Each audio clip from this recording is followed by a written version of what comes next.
Fair delimitation, அதாவது தொகுதி மறுசீரமைப்பு. இதனால தமிழ்நாட்டுக்கு மிகப்பெரிய ஒரு ஆபத்து வரப்போகுது அப்படின்னா நீங்க நம்புவீங்களா? இதனால தமிழ்நாட்டுக்கு என்னடா ஆபத்து அப்படின்னு கேக்குறீங்களா?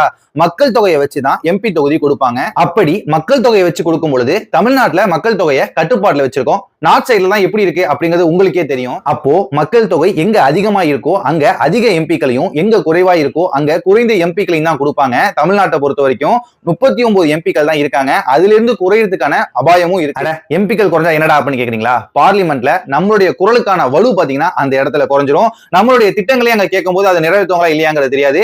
நிறைய ஸ்கீம்ஸ் பத்தி நம்ம பேசுவோம்.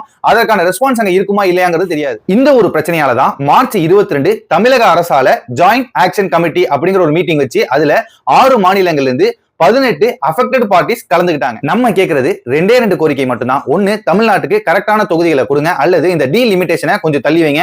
இதுக்கு முன்னாடி தள்ளி வச்சிருக்காங்களா அப்படின்னு கேட்டீங்கன்னா ஆமா தள்ளி வச்சிருக்காங்க. இப்போ 2026 நடக்க போது இதை தள்ளி வைக்கிறாங்களா அல்லது கரெக்டான தொகுதிகளை கொடுக்குறாங்களா அப்படிங்கிறது உங்களுடைய கையில தான் இருக்கு. இதுக்கு நீங்க தயவு செய்து குரல் கொடுங்க. இது அந்த கட்சியோட பிரச்சனை இல்ல, இது அந்த மக்களோட பிரச்சனை அப்படிங்கிறதெல்லாம் கிடையாது. இது உங்களுடைய பிரச்சனை. நீங்க தான் குரல் கொடுக்கணும். தயவு செய்து இந்த வீடியோவை ஷேர் பண்ணுங்க.